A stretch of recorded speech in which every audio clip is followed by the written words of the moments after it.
Now, an annual cultural event in the Oromia region of Ethiopia turned deadly on Sunday when police fired tear gas and warning shots to disperse anti-government protesters. The tragedy occurred in Bishoftu, located about 40 kilometers southeast of Addis Ababa. Witnesses told VOA the audience at the Irreecha festival was angered during the speech of an Oromo traditional leader known as the Abba Gada, and objected to a display of the Ethiopian government flag near the stage. A group of young people rushed the stage and tried to remove the flag, and security forces responded by beating the protesters. Soldiers fired tear gas and people panicked and ran for safety. Many people fleeing the scene ran into deep ditches near the festival site and were stampeded. Local officials reported that at least 52 people were killed, but witnesses say at least 100 people lost their lives. Now, tensions have been high between the Oromo people and the federal government during the past year. Oromo protesters were angered last November by a plan to expand the limits of the capital city, which encroached on the farmlands and regional government of the Oromo people. Now, for more insight into the tragedy, I'm joined by Mohammed Ademo. He's a journalist and founder of allpride.com. That's a multimedia website that aggregates Oromo, Ethiopian, and Horn-related news. Mr. Ademo, welcome to Africa 54. Thank you for having me. Now, first, really a sad event, but this is not the first time people are dying in that region, right?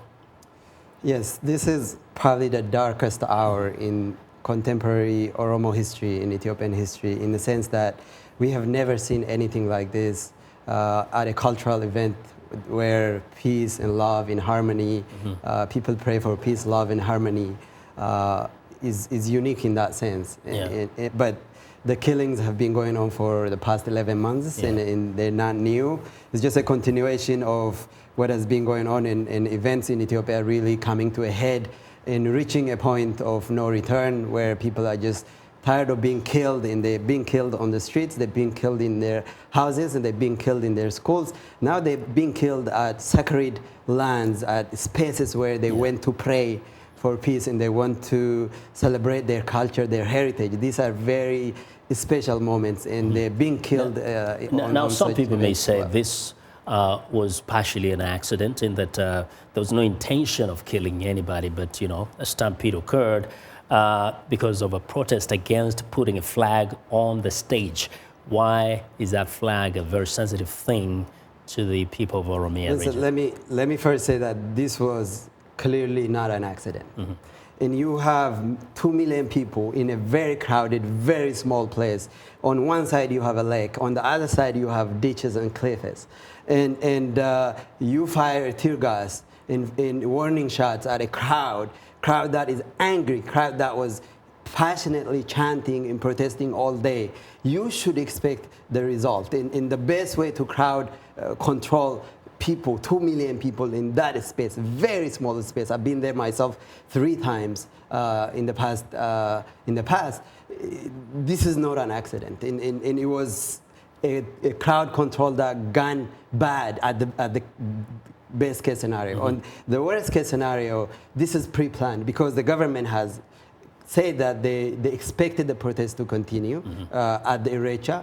They expected this to happen, but they planned brought in helicopters, were flying above the crowd at a very low height all day long. There were tanks on the street. There were armored vehicles on the side of the street. So they clearly planned for this. And people who were there are saying that the number of security forces on that stage, around that stage, around the crowd, is almost as many as the crowd that was gathered there. That is very disturbing. So it is very hard for me to sit here and say that this was an accident. And now you're talking about, like millions of people, or at least hundreds of thousands of people. This number, 52 or 100, is that going to be the final number of people who have died in this event?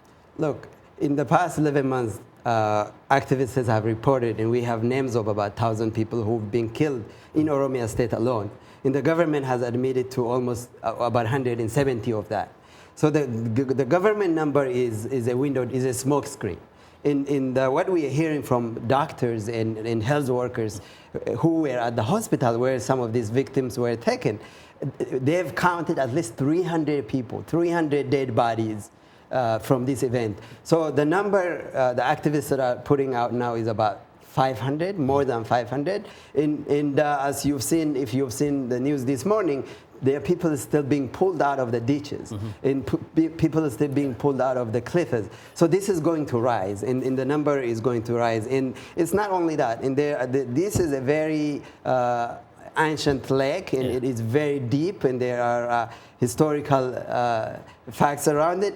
And there are people who actually fell into the lake. Itself. In the fate of those, we may never even know. They may never be accounted for. Really sad, and we'll continue covering this and updating, and probably we'll call on you to kind of give us some more information as you get it. Thanks a lot, Mohammed. Thank you for having me.